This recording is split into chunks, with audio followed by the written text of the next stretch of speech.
Divya Singh, member of Team Book Nerds, and today I'll be discussing one very amazing read, Left Behind by Nandini Murali. I'm just waiting for the author to join in. Hello, ma'am. How are you? I'm good. I'm good. What I didn't get your name. Ma'am, my name is Divya. Divya. Hi, Divya. Hi, how are you? I'm good. I'm really good, and thank you for having me on this show today.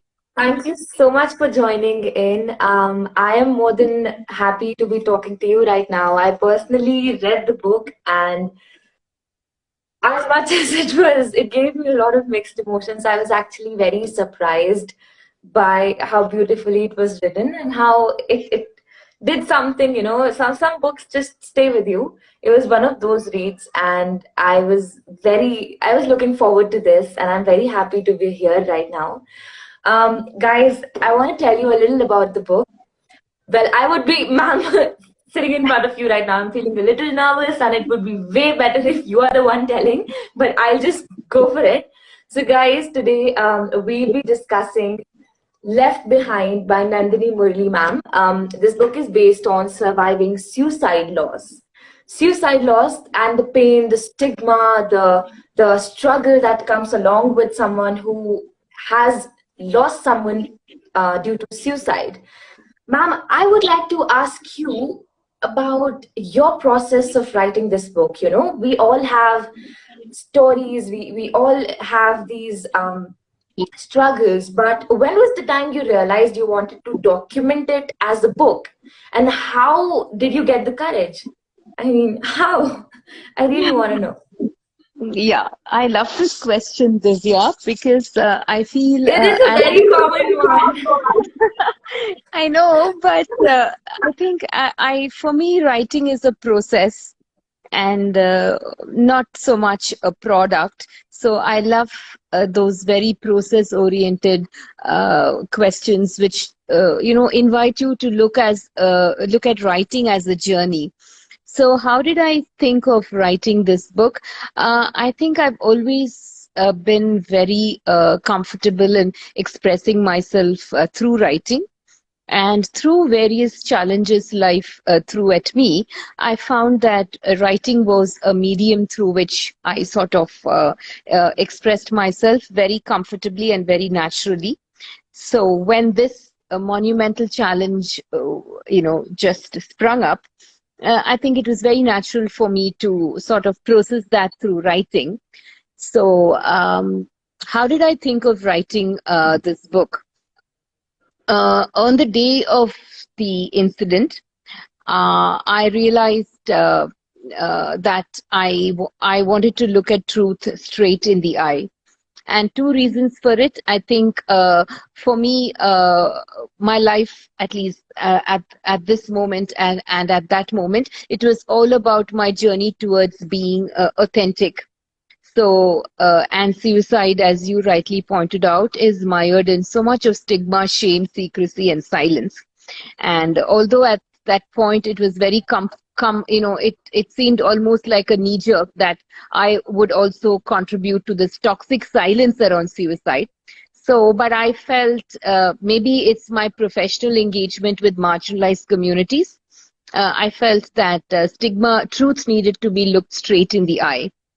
And I think even as early as the second day of the tragedy, my uncle, my dad's brother, who lives in the US and with whom I have a great relationship, he planted the seed of the idea that, there's a book out here, and whenever you are ready for it, you should be able to, write this book, because most people don't talk about it.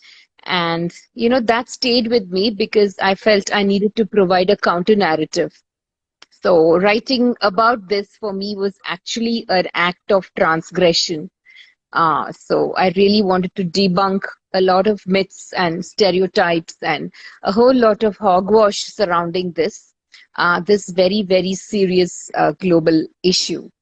And that's how the book actually emerged. But in the first year, I was so overwhelmed, I couldn't write at all. So the actual writing happened just a year after the tragedy. Again, it was my uncle who championed the writing, and we sat together and developed the structure of the book. And it took me 2 years to write this book. And throughout this writing, it was where the whole writing process itself was very healing, very therapeutic. And it helped me discover so many aspects of myself through the act of writing. And I hope that putting my story, my narrative out in the public domain might also offer hope and consolation and comfort for not only those who've been impacted by suicide loss, but also the diverse stakeholders in this landscape. Ma'am, as you just mentioned, that you've interacted, in your professional forte, you've interacted a lot with marginalized communities. Yeah. Do you think that has somehow been very helpful for you in the whole process of coping up? Oh, undoubtedly. Because I think it opened my eyes to dimensions I would otherwise not be aware of. Of course, at that point, I must say that, and I especially worked with marginalized communities where stigma plays such a huge role. So that itself was being invited into a world I would maybe otherwise not have had access to. And I'm truly grateful to all the people who, helped helped open my eyes, so to speak. But I must admit that at that time, I had only a conceptual understanding of stigma. It was a very cognitive understanding of stigma. But of course, the moment this happened to me, when I had a lived experience of a situation which was so steeped in stigma, that I realized, oh my God, it was a completely different experience. And I felt that there was so much of difference, there's so much of a gap between a conceptual understanding of stigma and actually a lived experience of a situation which is so highly stigmatized. And that for me was an aha moment. I would say it was a very iconic moment. And while the process of writing the book, did you also think that somewhere writing not only helped you channel your emotions, but were there any incidents where you felt overwhelmed, or you felt as if you couldn't do this anymore, or was it very difficult to go through the pain all over again and channel it in the form of a book? Yeah. How did you tackle that? Yeah, I love this question again. Left Behind actually began as a journal. Very early in the tragedy, in the aftermath of the tragedy, I began to journal. And I think especially the first half of the book is actually there in the journal. So, and then it became a manuscript. I felt there was a lot more struggle when I was journaling. And I think that took place throughout the first year. I tried to write in the first year, but I felt really overwhelmed. And I also think, pain has been a catalyst for me in this process of writing. I would say it's a catalyst, and I wouldn't say that I wrote from pain. It spurred the whole thing. But as I said, the actual writing began a year later, when I think I'd achieved a certain aesthetic distance. I feel that is very important when you write, because when you're overwhelmed, obviously one can't write. And when you're underwhelmed, there isn't that energy to push you. So I think, and so when I started writing, I would experience, all the gamut of emotions like anger, pain, sorrow, happiness, joy. But I would experience each of these emotions and come to a place of equilibrium, come to a place of quietude or shantam, and then write from that space. And I think that was so important for me as a writer. Because I feel if I experienced anger and I wrote from anger, that would what would be evoked in the reader. But what I wanted the evocation in the reader was, oh my gosh, this writer has gone through a gamut of emotions. and then you do come to equilibrium. It's like it's perfectly okay to experience anger, but to stay in that space of anger for far too long, I think is may not be the most ideal of situations. I think we all need to come to equilibrium, sort of regain that, that sense of centeredness or groundedness. At the same time, Ma'am, you need to, yeah, you know, yeah, no, no, continue. Continue. yeah. So that for me, so the actual writing was very joyful. It wasn't like I was reliving the pain, because I think I had relived it a gazillion times before I started writing. So, so that 1 year was very, very crucial, where, because for me, my grief was very embodied. I use the term embodied because I felt it in each of the trillion cells in my body, not just in my mind or my brain. So I think so, but actually when I started writing, it wasn't re-traumatizing at all.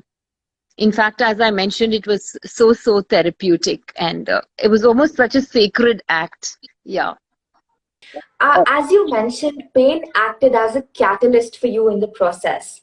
Yeah. However, I've personally experienced this as well. When difficult situations arise, situations that are painful or triggering or where we don't know what to do, often we tend to find comfort in the pain.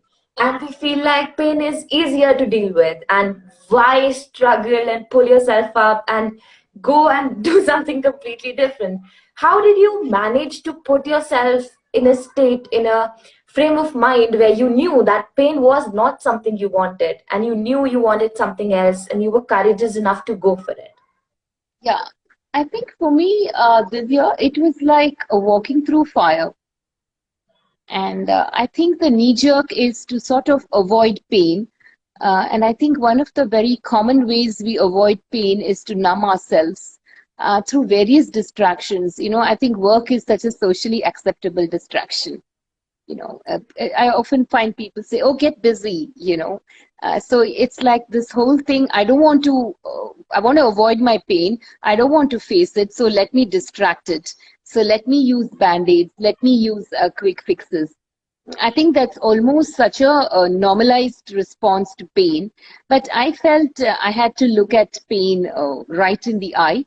I had to really get into the proverbial eye of the storm, and that was where my growth, my way forward lay, my growth lay. And that was, I have to admit, I hope I don't sound boastful, that was an act of courage. Yeah, Yes, because and that calls for just be you and your pain. You don't have a whole lot of people around you, because I feel even the support systems you have, they come with you up to a point, but once you cross the dwara or a threshold, it's your journey. It's a very solitary journey. So, and I decided I wanted to actually pare away my pain, the layers and layers of pain. And it was like peeling a mega onion, and it wasn't easy. There were times when it was like literally one step forward and a million steps backward. You falter, you fall, you slip, you hurt yourself, you lacerate it, but then you somehow get up and say that no, I want to go there.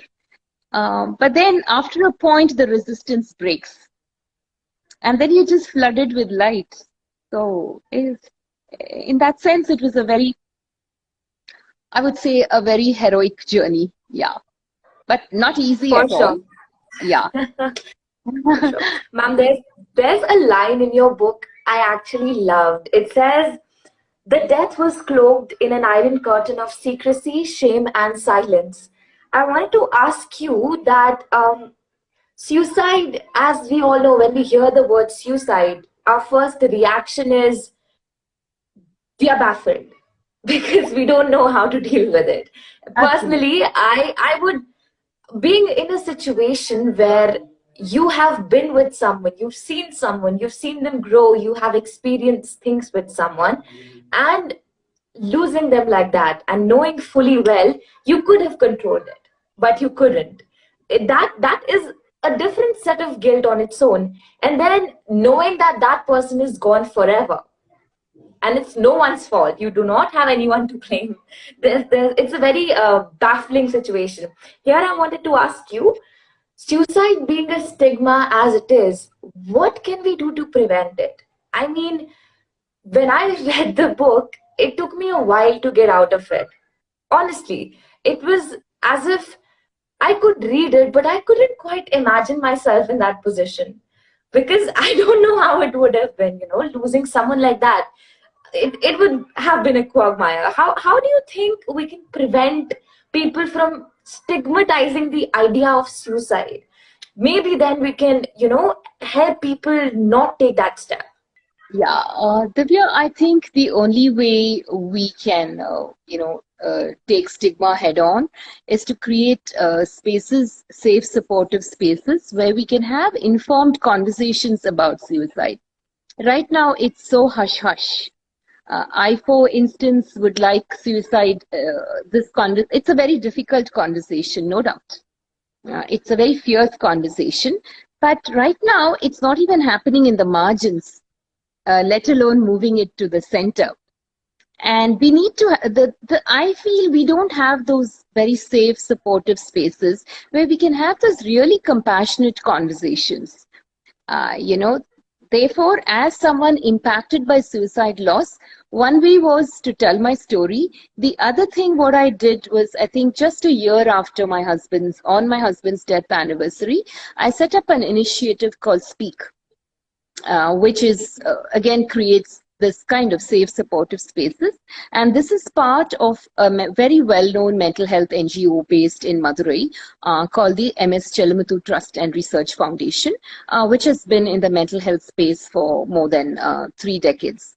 So Speak is the suicide prevention and suicide prevention and mental health promotion wing of this institute.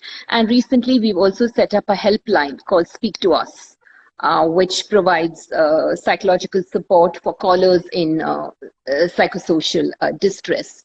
So, creating suicide is also closely linked with mental health. So, encourage people to seek help, appropriate, timely help, and create awareness. I feel preventing suicide is everyone's business. Lots of people think it's only mental health professionals who do that. I feel each of us on this call has a role to play, however small it is, but it's a very significant role. So, and I think that sense of collective solidarity. And the landscape is diverse. There are so many different stakeholders. It could have the general public, mental health professionals, healthcare providers, law enforcement, judiciary, media, teachers, education, anyone. And those of us people with lived experiences, either of surviving suicide attempt or having been impacted by suicide loss, policy makers, the government, research.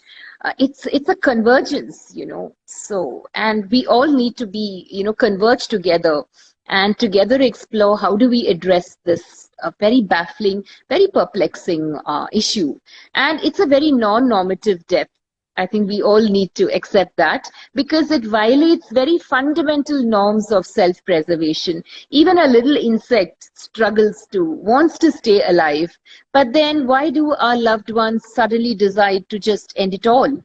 And it's a very human condition, I don't know of any other animal species which willfully decides, which has, where you have this kind of self-inflicted depth. And therefore, since it's so self-inflicted, all the stigma, therefore, so much of taboo around it. And the only way to address is by having those very important conversations. That's very true. I feel like nowadays, the one thing that's very wrong, in my opinion, is that we try to always make others understand, whereas the best thing to do is to listen to them and be there. Probably that might help, because I feel like even when it comes to, let's say, past trauma or what's going in your life on a current basis, even the most minute little things can have drastic impacts. You cannot know how something very small might affect a human brain in a very bizarre manner. So in a situation as such, I think the best thing to do is to actually make each other realize that, yes, we are there for you. If we Absolutely. create that safer environment, if we create it such that it is easier for a person to be able to open up, Correct. when they are expressing, they feel like it is their space, it is their place to express. If we Yeah. can conquer that, if we can be successful at that, we'll be halfway done. What I wanted to ask you next was that as I read the book, there came a point where I personally felt like, oh my God, I'll tell you what that was. Going through something as traumatic as losing someone through suicide, but later on, not even having the chance to process that. You have the police to deal with, you have paperwork, you have this, your own insecurities, your own thoughts. How am I going to deal with this? How am I going to face the people? What all will change? How do I tackle this? It you don't even have the time to get back on your feet, and you have to go through all of that. How what advice did you give yourself? How did you pull yourself together to go through it all? Wasn't it like, oh my God, everything's happening and you're baffled and you don't know what to do? Once And again, who I'm were the finding. people who helped you in the process? Oh yeah. Um, One is, I think, my infinite wisdom. I turn to my inner wisdom, and I guess I'm a naturally resilient person. So, this is so, and I've grown up in a family where resilience is a way of life. Almost everyone is more resilient than the other. So, actually, I heard of the word resilience very recently, but in a very experiential sense, I knew what resilience was all about. So, that was, I think it was a skill I had almost acquired and built up gradually since childhood. I've been championed by very strong women in the family, my mom and my grandmother, and then have had mentors, women especially who were absolutely brilliant. So that was one. And what else helped me cope? I think bibliotherapy was a major support for me. I've always believed, I think one of the ways I sort of uh, enrich myself is through reading. And I must admit that when this happened to me, I was so flummoxed. So after the first 15 days, I think I just desultorily Googled what. I just wanted to know what was happening to me. And I'd heard of prevention. And until then, suicide was something very remote. It would just happen to other people, not in my family. No, it can't happen to me. And I said, what's happening? And suddenly I came across this word postvention. I consider myself reasonably well informed, but postvention, that was something so new. I'd heard of prevention, but what the hell was this word? So that was a huge eye opener. So I think I started scouring the internet, read up everything on the web, which the net had to offer about suicide. That was also when I also heard the word survivors of suicide loss. And then I realized, oh my gosh, this is a club in which membership is purely by chance and not by choice. And I said, okay, so I just seem to have found myself in this club. So and then I started reading, and then I was just Googling, and suddenly there's this book which just came up, No Time to Say Goodbye by Carla Fine. It was about how, as an person impacted by suicide loss, she had written the book. So I just ordered it, and because I just, wanted to know what was. So when I got the book, I started reading, and I think in about 2 hours, I finished the book. Because Carla is a very well-known journalist and author who lives in the US, and she had lost her husband, Harry Rice, who is also a urologist like my husband, to suicide. and she writes about this. And I found her book so inspirational, Divya, because at that point I felt if there was one person who understood me, it was Kala. And it was like my eyes were widening with, oh my gosh, she's been there, she's seen this. And that's exactly what was happening to me 30 years after Kala, across 10,000 miles away, in a different continent, in a different culture. But take those identifying details off, and we could easily swap stories. So I found Kala's email in the book, and I just emailed to her because I told her, thank you for sharing your story, because this was so beautiful. I really felt very heard, and I felt very endorsed and validated. I never expected to hear from her, but within 2 minutes there was an email saying, she completely supports my journey, and she would love to stay in touch with me. And I must tell you that over the years, Kala and I have built a very deep bond and friendship, and in fact we have a shared sisterhood, and she's one of my biggest champions. And Kala also has written one of the afterword for my book. And at that point, Divya, I wanted to know if there was a similar book in the Indian context, someone in our country who's been impacted by this, and have they written about it? I was surprised to discover that there was no such book. And then I realized, okay, maybe I needed to write about it. Why wasn't anyone here talking about it? What was that toxic silence about? And I said, and I have no illusions also, Divya. I don't say that just because Left Behind is out, it's going to create this huge sea change in society. No, I feel I've thrown a not so random pebble into the water, and perhaps it might ripple, and who knows where it would lead. So, and the other people who supported me is my immediate family. My parents, my brother, my brother's wife, my nephew. My mama is 98 years old.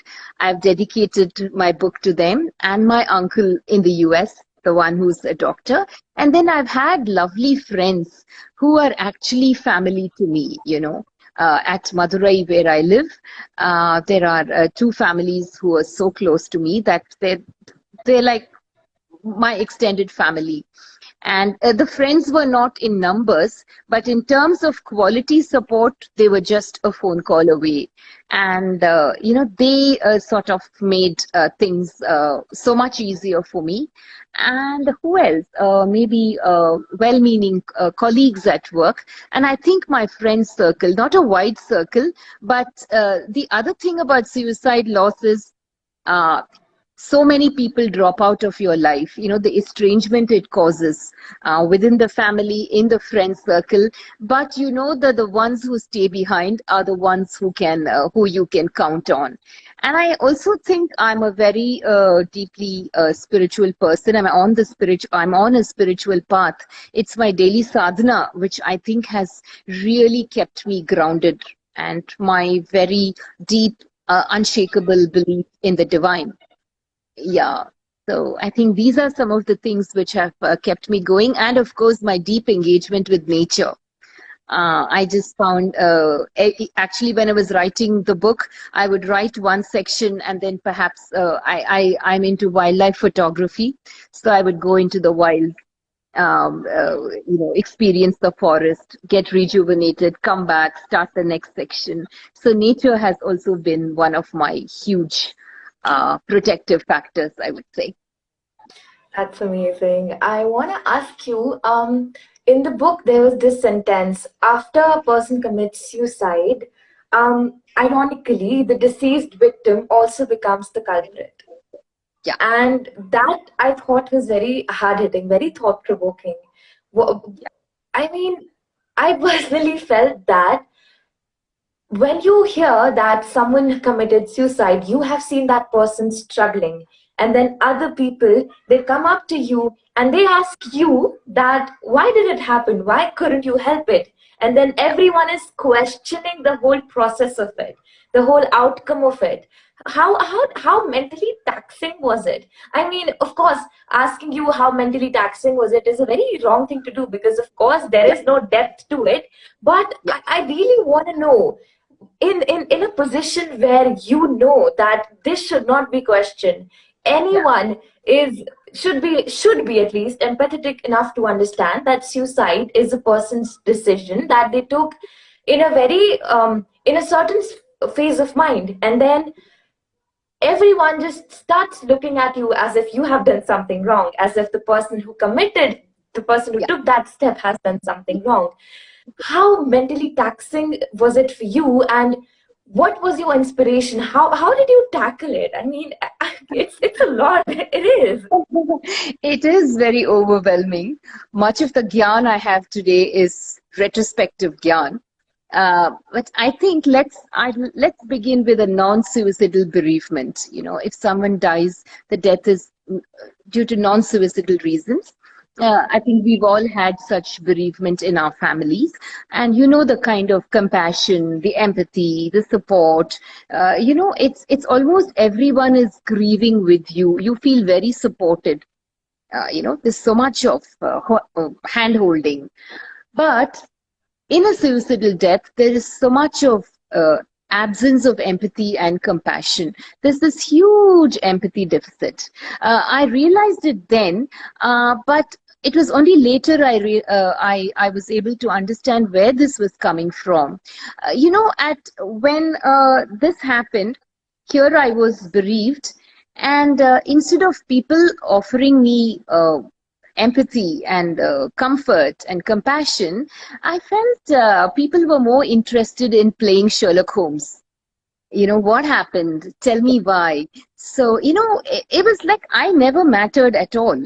And and I found them playing judge and jury. And here I was taking on the role of a detective, trying to decipher something I had no clue about. And I felt my grief wasn't even validated.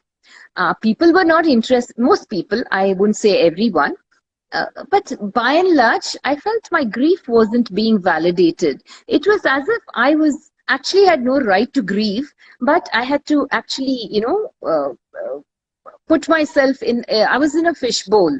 I was on the docks, and I was, you know, questions and counter questions, and that for me was actually causing secondary trauma.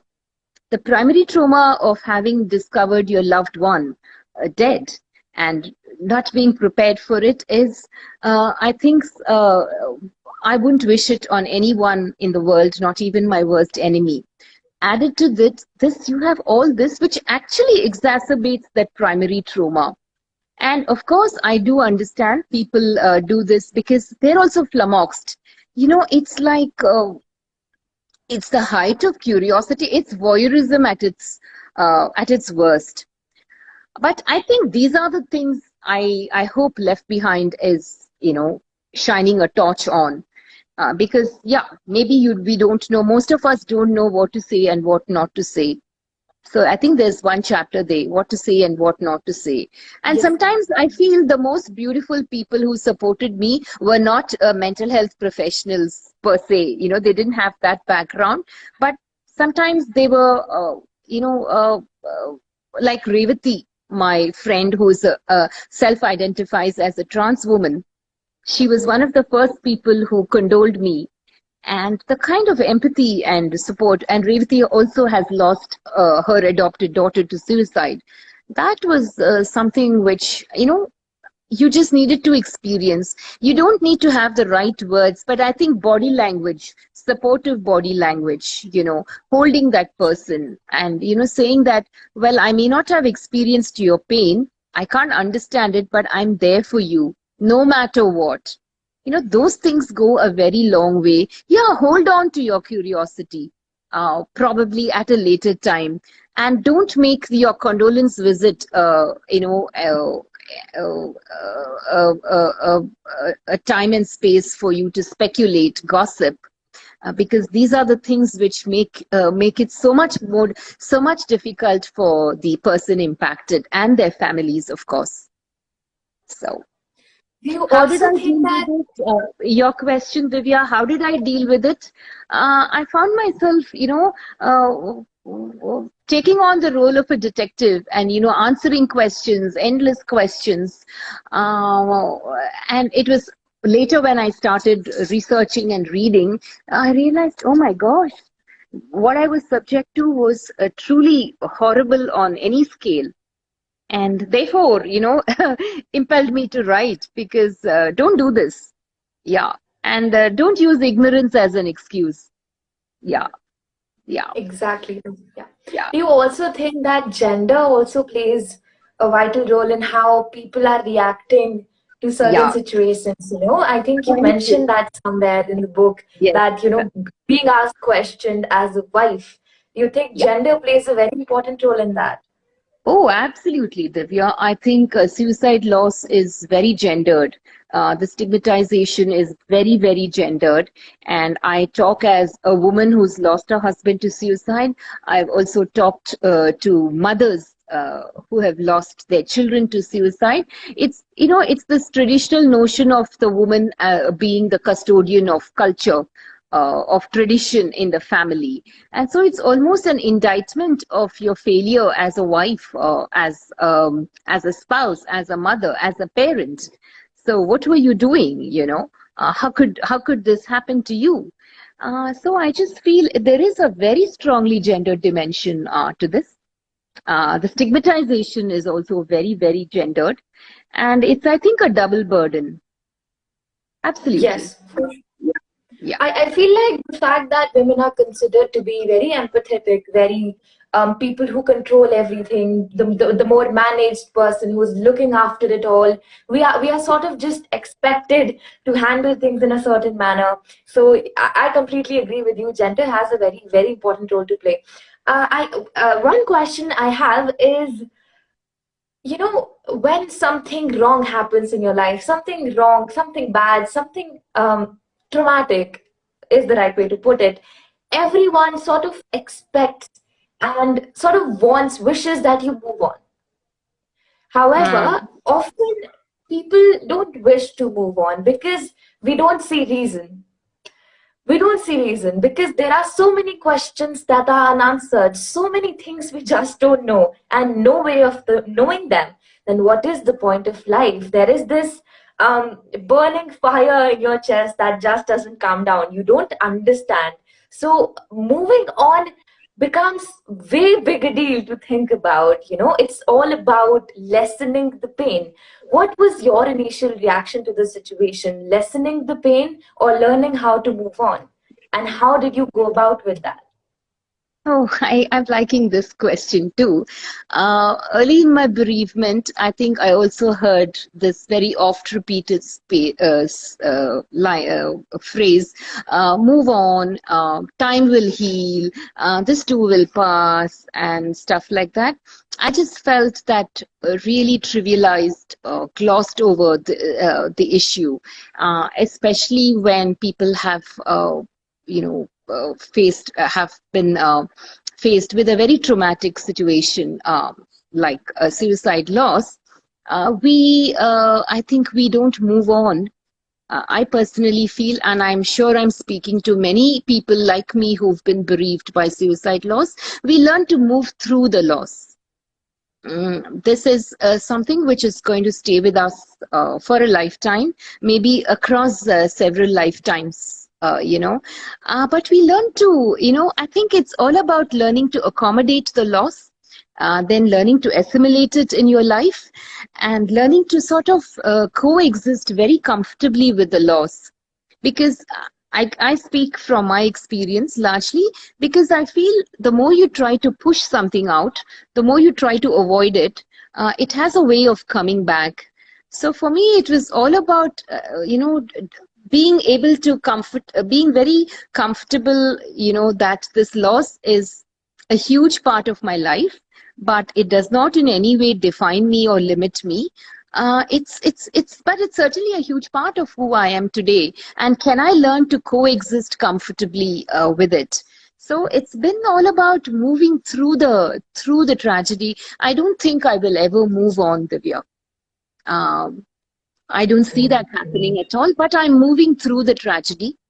Uh, it's sort of learning to sort of accept, and I don't think there's going to be any closure as such, but acceptance is, I think, a very, very organic process, and I'm sure people like me and those who've had other kinds of traumatic losses, it's almost like we give up, uh, we've given up, or we were forced to give up an old way of life, and you're sort of reconstructing a new life, hopefully a very meaningful life. Our landscape is actually pretty desolate now, but the beauty is that wildflowers bloom, and we learn to look for those nooks and corners in our lives where you have a profusion of wildflowers, and you find meaning in the most beautiful of places and things. So it's very interesting how this whole process of journeying through the loss happens, and for me, I think it's been a very sacred journey. Yeah. So as I said, we don't really move I on. think We never it's move on. Mhm. I think it's also ironical how in the book I read that, when you stepped out of the house, people were questioning, why are you wearing this colored sari? Why are you dressed up like this? So it's ironical how everyone expects you to move on, but everyone also expects you to sort of dive into the loss and the pain and sort of make it overshadow who you really are. It's Yeah. very ironical, and I read that and I was, oh my god, I was surprised by the hypocrisy of it all. To be precise, there's this excerpt in the book. You've written that as I discovered painfully in the immediate aftermath of the tragedy and the succeeding months, there is enormous blaming and shaming of survivors of suicide loss, especially by the victims' parents and wives. I want to ask you, if I were to put it in a certain manner, everything, the stigma, the laws, the baggage, the lack of closure, these are all shackles. They become shackles to a person. And when you're in a position where no matter how many people you have to share your pain with, there is always going to be a part of you which will suffer on its own. You'll not have anyone on the outside because that pain is just too personal, too vulnerable to share with the world. In such a vulnerable situation, how do you break your shackles so as to find your freedom? How do you do that? There is no for sure way of doing that, but I think you're an example of it. When I was reading the book, the one thing that was going on in my mind was, these are all shackles, aren't they? What life throws at you, they stop you. They sort of pose as challenges that only you can resolve. And to break those challenges and find your own narrative, choose it for your own, is a very difficult process. But also, once you realize how to do that, it sort of just falls in place. So, for you, how did you break your shackles such that you could find your freedom, And how do you think people should go about with that? And I can see you like this question. I do. I was in fact going to tell you I love this. I love this question too. Uh, I think for me the most important thing was refusing to play the victim. Yes. Yeah, because I feel it's so easy to play the victim, use the victim card, especially in a situation like this. Oh, poor me, but I think my spiritual guru, he told me on the day one of this tragedy, he says, stop playing the victim because Why it's me? not Why really not working. me? Yes. Yeah, why me? Why not you? So that was, I think, a lifeline. I held on to it. Was not easy. There were times, of course, I slipped into victim mode, and I also think that is also part of this journey, Divya. I think this journey has. I don't want to whitewash it and gloss over it and say that, oh, right from day one, I was so sorted. It's been gloriously messy. It's been hugely imperfect. So when people tell me, "Oh, you're this warrior queen," I'm so amused. I just want to tell them, you have no idea how messed up I was, or it's. But I think And that people don't like messy. People yes, don't like messy. So that's one thing. Yes, but I think the people mess don't. is where the glory is. So I think my refusal to play victim, and as you rightly said, it's all the shackles, all the external challenges, etc. That's the easy part. But actually, when you get past that, and then you cross so many thresholds, and you've slayed so many dragons and demons, and then you get in that's when you turn the gaze inward, and that journey is very solitary. It's yours and yours alone. And I think for me that was forging a bond with my inner self, with my inner healer. And that inner healer, my inner self, and I were partners in this journey. That nobody, no one, however close, however supportive they are, they come and lead you to, they help you cross various thresholds. And it's like, I think in the Mahabharata, there's this story of this little dog who follows the Pandavas up. And one by one, they fall. And it's Yudhishthira who really makes it, to wherever, and the dog that comes with him. I think that's the inner self, which I think for me it's all about forging that very conscious relationship with my inner self. And that's where I think most of us chicken out, because that's really really very very challenging. I feel like camouflaging your pain is something most of us are doing. We are trying to lather it up. Many times we try to overshadow the less painful aspects by more painful situations so that the Yeah. less painful thing doesn't hurt at all.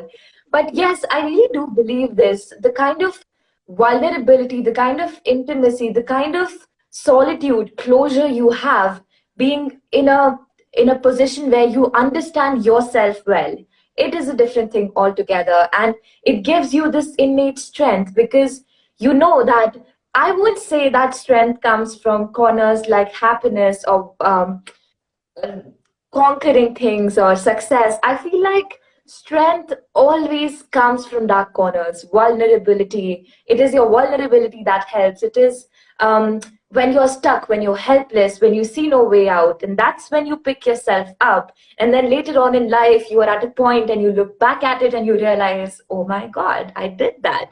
I feel like that's beautiful. You have done it and people do it all the time. But I feel like it was very important to have this conversation because this has to start, If I sitting here today right now, think of anyone I love, and losing them to suicide loss. Or let's say, I won't say I can't be there because I think you mentioned this in your book. Suicide is an outcome of years of disrupted thinking, years of suffering in silence, years of seeing no way out. It is that final decision. No one wakes up one fine day and feels like, okay, today I'm going to take my own life. It is a process, one which is emotionally tormenting. You get so absorbed in it and you see no way out. And that's when it comes that, okay, this is the time that I'm done. I feel like if I see anyone I love doing that, or if I sometime am at that position, I would really, really like to have a book as such, or to have someone talking about this, or to have 3, 4 people sitting and discussing suicide. Because everything in life, the good and the bad, they're all being discussed about, aren't they? If we talk about someone getting married, we also talk about someone getting widowed. If we make ourselves parts of marriage celebrations, we also go and participate in sad ceremonies, let's say. So if we do know that it is a counterbalance, that everything is just as good as bad, what is wrong with understanding it and putting it forward in a manner that people don't feel ashamed about it, and people can just be like, you know what, this is what's wrong. And even if it's like, I don't know what's wrong, but something is, and others are like, don't worry, it's gonna happen, okay, it's gonna fall into place. Whatever you feel like, you can talk to us. if only we can create that, I feel like you as an author would be successful. I, as someone who loves reading, who loves interacting, and who somehow found the book weirdly relatable, um, Uh-huh. will be successful, because I feel like it is not just the act of suicide which was being talked about. It was the very essence of overwhelming pain. Pain you don't know what to do about. So it's like, I personally loved the book. I loved it, and I would recommend it to anyone and everyone out there, because it talks about a very fragile emotion, but one which is there in each and every one of us. Pain is something you can neglect it, you can digress it, you can overshadow it. It's always going to be there. And if that is the case, why not we try to understand how to look into our pain and work with it, whereas also look into other people's pain and be there. It is not as difficult, is it? Because after someone is gone, even if they are there and not there, wouldn't that be a bigger loss? I mean, we can at least try. I enjoyed every bit of what you said. I have so many takeaways from this, whether it comes to gender, whether it comes to society's roles, whether it comes to people's initial reactions, whether it comes to these notions of rights and wrongs, people being very curious, whether it comes to stigmas, prejudices, confusions. People just don't know. I feel like you yourself cannot blame people for reacting in a certain manner, because it is something people usually don't talk about. If I am living in a world where everything is white, the walls are white, the furniture is white, the floor is white, everything's white, and someone comes up and brings up something which is in the color black, a color I've never seen before, my first question would be, what is that? I wouldn't be like, place it there. My question would be, what is that? So if only we can combine those two together, even if it's grays we are working with, we'll still know what's going on. And I think this was written in the book as well, coming the whites, the blacks, no. Your position was a very gray position to be in, where you just don't know. So I feel very not even happy, I would say. I'm feeling a mixture of emotions, but this feeling of contentment that, okay, someone talked about this. Guys, whoever is watching this right now, you do not have to go through a certain big incident to have the wake up call. It's not necessary. You don't have to fall in love with a person to feel it. We feel love by looking at puppies too, right? So it's like, it's the little things that matter. And I feel like strength comes from dark places, but it is you who has to sustain with it. You have to adhere to it only after you understand why that strength matters as much to you. I want to ask you before we end the live, what is that one or two things you want people to take away as they read the book? I mean, the book talks about a variety of very fragile topics at that, not just topics, very fragile ones.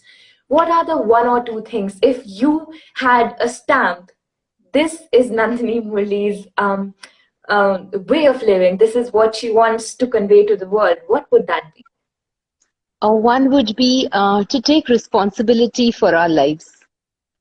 I think most of us tend to outsource responsibility, whether it's a spouse, whether it's a parent, So I just feel each one is or can be ultimately responsible only for himself or herself.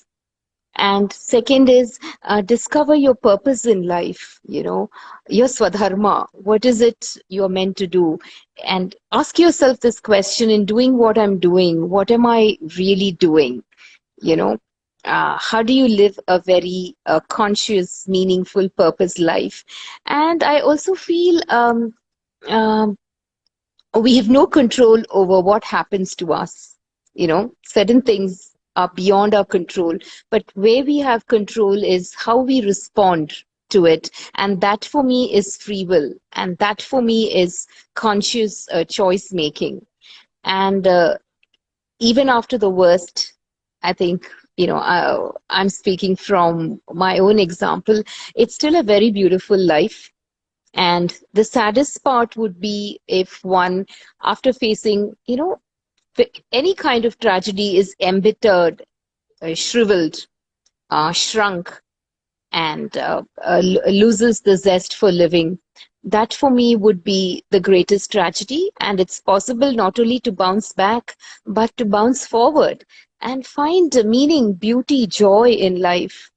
Um, and I just remember this quote. I think it's by Paulo Coelho. You do not drown by falling into the water, you drown by staying submerged in it. Oh, Um, wow, beautiful, lovely. yes. It's Um, very beautiful. Thank you for that, Divya. It's lovely. most welcome. That's just something I thought of when you were speaking right now. I feel like emotions are a part of us. We are human beings. There are emotions we know, emotions we don't. Every day we go through things. It is not just what's happening, but how that's affecting us. I feel like every day we are growing, even sometimes not fully aware of it, but we are in a cycle that's moving on. So it is I not what's think, Divya, if happening, I but may what we interrupt choose to you, do about it. yeah, sorry, Divya, if I may interrupt you, I think the other thing I would like readers, listeners to take away is vulnerability is strength, as you mentioned. It's so important to own our vulnerability and not disown it, And it's, I think, and to be authentic, I think for my journey has been about owning my authenticity. And I feel either you can be authentic or you are inauthentic. You can't be authentic in installments. And I think that was for me one of the reasons why I wrote Left Behind. Yeah. So it's sorry for that butting in. Yeah. No, no, no, no, no. Absolutely, you're right. Ma'am, it has been lovely talking to you. It has been very soothing, a very soothing experience because we just don't talk about pain. We don't. We feel like it's something bad, whereas not really, it's not. If you get your knee injured, would you feel like, oh my God, don't use an ointment, it's pain, pain's bad? No, Yeah. you're going to focus on how to treat that. So similarly, mental health, how we process emotions, how we go about with our reactions, all of that, it is important to talk about. And I'm so glad that you wrote this book, Can Left I add Behind. something here, Divya? I think since you mentioned about pain, I think pain is inevitable. All of us go Yeah. through pain at some point in our lives, but suffering is optional, you know. I think that's where, for me, the conscious choice making lies. What do I do with that pain? You know, whether I mask it, hide it, or, transform it, transmute it. Yeah, it makes a lot of sense. As long as you are suffering, you will be trapped in your suffering and you won't be able Absolutely. to walk past that.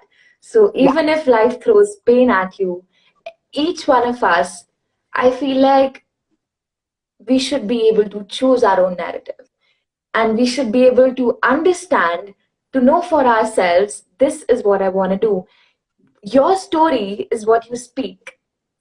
Once you are at the conclusion, no one else in the world knows every moment of life you've had. You pick something up, you weave it all together, and you speak it out, and it becomes your story. It defines you.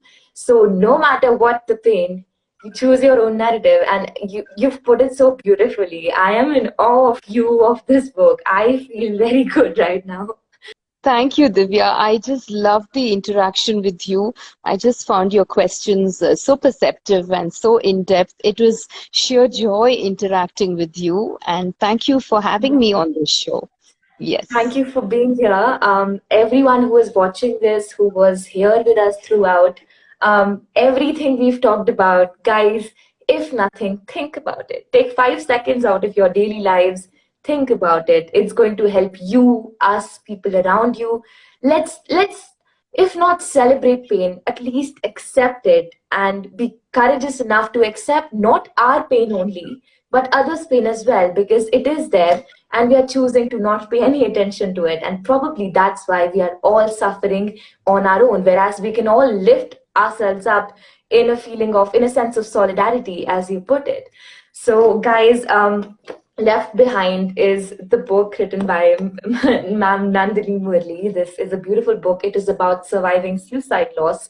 It talks about a lot of fragile emotions, and especially I really want to say this as well in a literary point of view. I found the book very relatable. I feel like when you're writing about fragile topics, it's very easy to go all over the place with it because it's emotions you're talking about. You have struck a very fine balance between what you're writing and what you're feeling, which is commendable. And I'm glad that I am having the opportunity to say this directly to you. Thank you so much for being here, everyone who attended. Thank you so much for watching this live session with us. Please follow at the rate the book nerds on Twitter, Facebook, Instagram. Please follow Nandini ma'am. She's absolutely amazing. Auras speak more than words do. I loved your aura. I personally loved it, and people have been watching, so I'm very sure they did do. Thank you so much for being here. I am really looking forward to your upcoming projects. I'll be following you for sure.